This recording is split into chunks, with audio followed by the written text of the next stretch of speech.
Se você nasceu nos anos 2000, provavelmente você já deve ter ouvido falar em Yu-Gi-Oh! Eu invoco Satanás, rei do terror, em modo de ataque.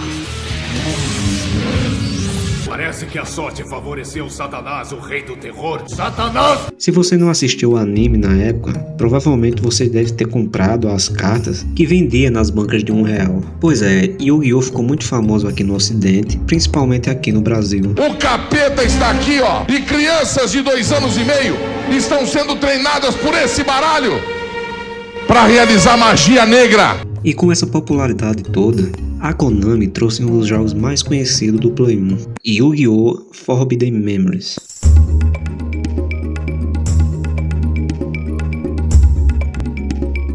Apesar de carregar o título Yu-Gi-Oh!, ele não segue as regras do TCG que é hoje em dia, sendo mais parecido com o que era o anime na primeira temporada. Mas calma, eu vou explicando isso ao decorrer do vídeo. Primeiro a gente coloca um nome que inspire respeito e dê medo aos adversários.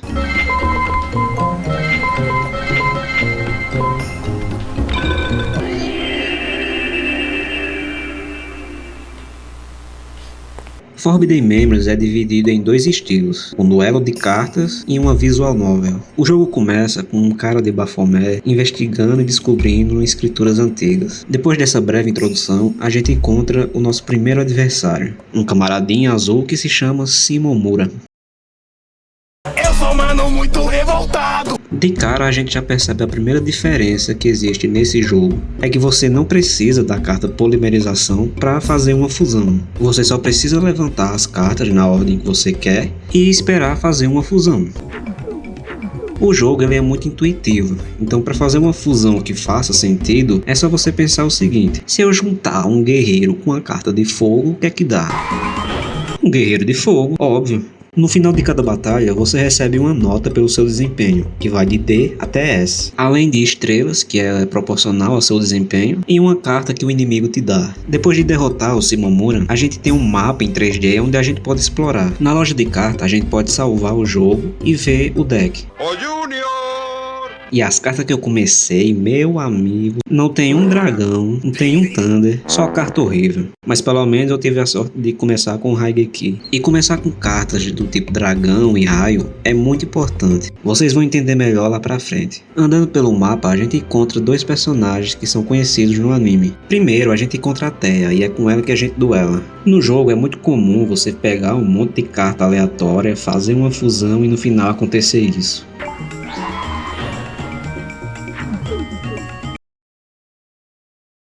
Mano muito revoltado. Depois de esbagaçar a Thea e esse cara, a gente começa a sentir que a dificuldade tá aumentando um pouco, já que esse moleque tem cartas com poder de ataque de mais de 1000, diferente dos outros que a gente acabou de enfrentar. Morgado pelo Alpha. Sim, essa carta tem um nome Alpha escrito nela, não sei porquê.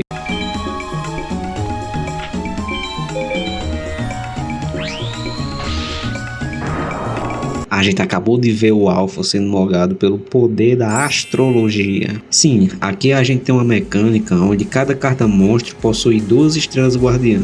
E alguma dessas estrelas possui uma vantagem sobre a outra. Com a vantagem, o seu monstro ganha mais 500 de pontos de ataque. Derrotando o moleque, a gente enfrenta agora esse velho todo carcomido, que é pior que o moleque. Ai, guerreiro com zumbi, dá o quê, hein? Guerreiro zumbi. Quem diria? Depois de derrotar esses merda, a gente vai pra uma possessão e lá a gente encontra nada mais nada menos que Joy e Kaiba duelando. Depois de bater um papo, o Kaiba ele começa a ser snob, falando que não tem ninguém que é melhor que ele. Só que quando a gente chama ele pra um duelo, ele inventa uma desculpa que ai não, eu tenho que ir ali, pô, tem que resolver o negócio do funeral, não vai dar não. Depois a gente vê isso aí. Bom, já que o Kaiba regou, a única coisa que resta é enfrentar o Joy. Tá, pera aí. Uma planta e uma mulher. O que é que isso pode dar? Será que é um dinossauro de pedra? Cara, o Joey é muito fraco. A gente precisa encontrar alguém que seja melhor que ele. Olha só quem chegou. O homem, o Twink com seu vestido faraônico.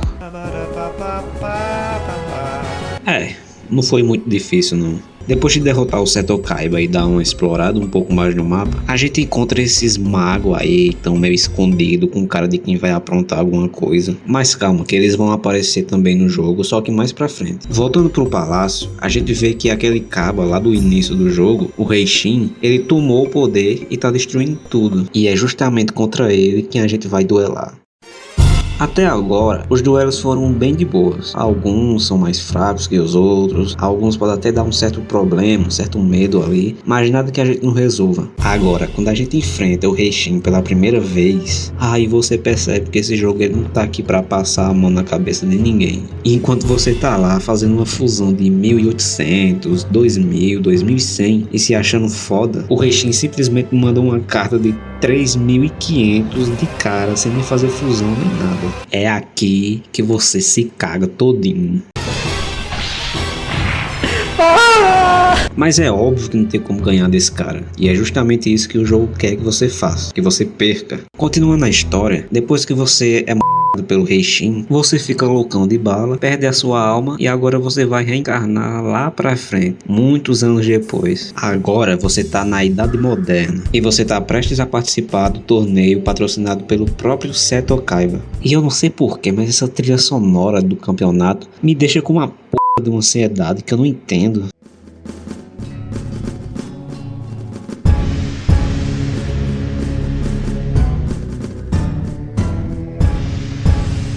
Sei lá, parece que eu tô assistindo Cidade Alerta e vou morrer a qualquer momento. Aqui no torneio a gente enfrenta personagens conhecidos como Rex, Weevil e Amai. Tá, porra. Que é isso, bicho? 3.200. Porcaria de um Jiraigumi.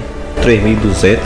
O Weevil aí não tava pra brincadeira não. Depois de derrotar a Mai, a gente libera ela no Free Duel. E é nesse ponto que a gente libera o nosso primeiro farm. Eu consigo dividir esse jogo em 3 etapas, entre Early Game, Mid Game e Late Game. O Early Game eu considero as cartas que você tem desde o seu deck inicial até as cartas que você ganha durante todos esses duelos. São cartas com poder de ataque entre 1000 a 1200, 1300 e que fazem fusão com um ataque de no máximo 2100. Já o Mid Game eu considero aquelas cartas que tem um poder de ataque entre 1500 a 1700 que faz uma fusão de uma carta que tem 2300. Pra gente sair do Early Game e pro Mid Game, a gente precisa farmar com a Mai. Vixe, lâmpada e lutador, dá o quê? Nenhuma. Uma coisa que eu não tinha reparado antes é que essa música no menu durante o torneio é feita por um cara fazendo beatbox.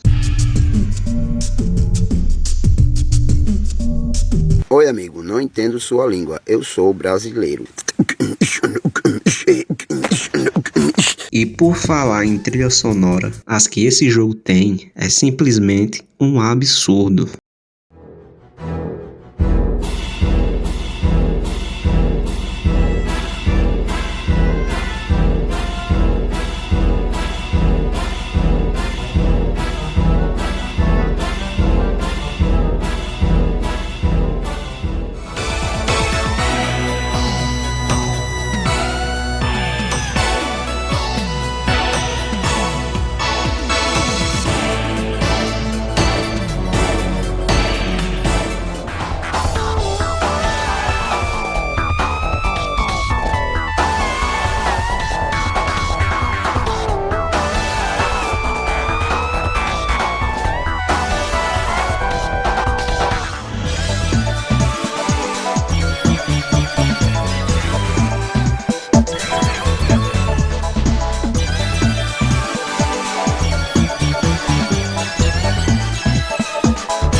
Uma coisa interessante é que se você apertar quadrado para atacar uma carta, isso aqui acontece.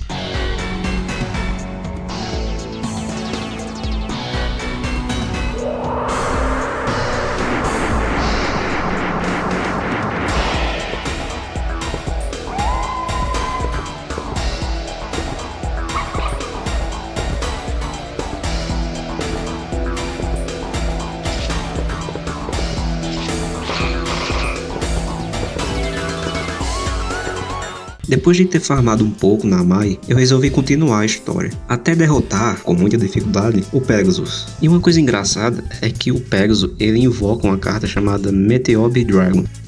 E quando eu era moleque, eu podia jurar que eu dropei essa carta dele. Só que quando eu fui olhar nos fóruns desse jogo na internet, eu percebi que não tem essa carta como dropável nele, independente da pontuação que você faça. Só que, curiosamente, algumas pessoas também tiveram essa memória de que o Pegasus dropava essa carta. E aí eu percebi que isso talvez seja um efeito Mandela, pelo simples fato do Pegasus usar essa carta no jogo, mas ela na verdade não dropa. E até hoje eu não sei se isso é verdade.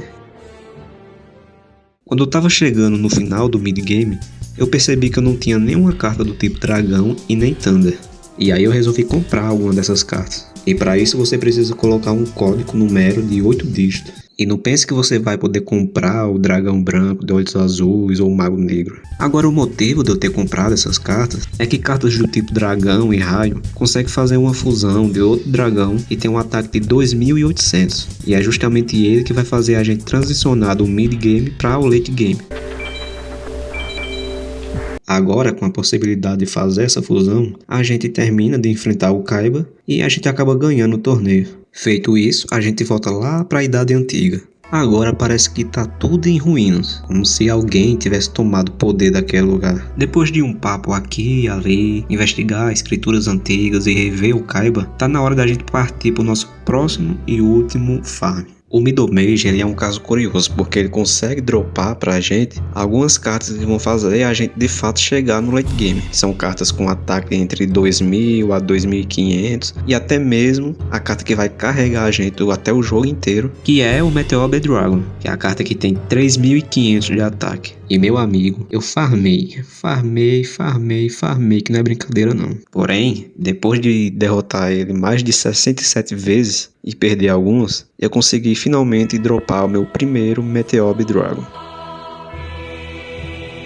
E mais alguns duelos depois, eu dropei o meu segundo Meteor Dragon. Estando agora com um deck de late game, eu preciso antes de partir para o final, comprar algumas cartas de equipe. Porque só o Meteor Dragon não vai ser o suficiente, e logo vocês vão entender por quê. Mas antes de comprar, eu resolvi primeiro tentar farmar uma carta chamada Thresher Dragon, que farma justamente do Pegasus. Só que eu só fui perceber depois de duelar com ele mais de 80 vezes que eu só consigo dropar essa carta se eu ganhar a nota Tech. E eu tava o tempo todo ganhando a nota Pull. Para ganhar a nota Pull, você precisa basicamente terminar o duelo o mais rápido possível. E como o meu deck já estava no late game e eu só queria dropar essa carta o mais rápido possível, eu venci o duelo em menos de 3 rounds. Depois de perceber essa cagada, eu fui tentar tirar a nota Tech com ele. E para isso, você só precisa enrolar mais um pouco a partida, precisa usar mais cartas mágicas, armadilhas, fazer mais fusão. Feito isso, comprei uma carta chamada Salamandra. Agora sim, com o deck definitivo, eu vou amassar geral, né? Errado, meu amigo. Eu esqueci que para vencer aqui você também precisa ter sorte. E logo no meu primeiro duelo contra esse porra, eu tomei uma surra e ainda fui xingado. Eu sou um mano muito revoltado. Mas não tem problema, com um pouquinho mais de sorte eu consegui derrotar todos os magos e fui para a reta final do jogo.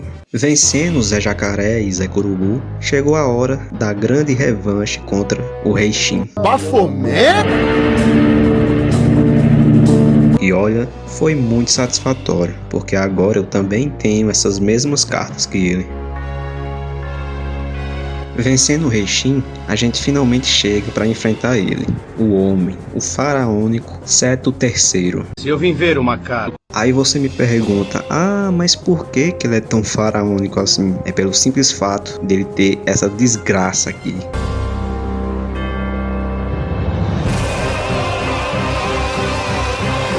Ele invoca não um, mas 3 dragão supremo. Esse infeliz invoca 3 dragão supremo na mesma partida. E sabe o que é pior? É que eu tenho que fazer isso tudo de novo. Por quê? Porque todos esses duelos da reta final, eles só podem ser feitos uma vez. Ou seja, se você perder um, você volta o save tudo de novo. E meu amigo, eu passei horas voltando pra porra do mesmo labirinto, enfrentando a mesma dupla de Zé e passando sufoco nesse queixudo filho da p, para chegar no seto terceiro de novo e ele fazer isso daqui.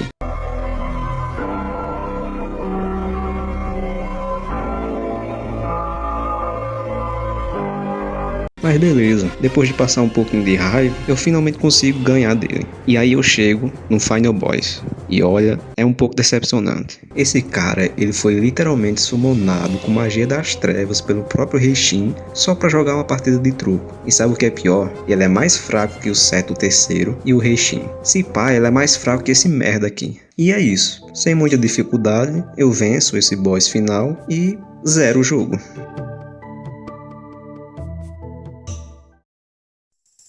Pra quem nunca jogou esse jogo na época, ele pode parecer um pouco meio roubado, mas é porque ele é mesmo. Lembra do Seto Kaiba puxando 3 dragão supremo numa partida? Então, sabe como ele fez isso? Ele fez desse jeito aí.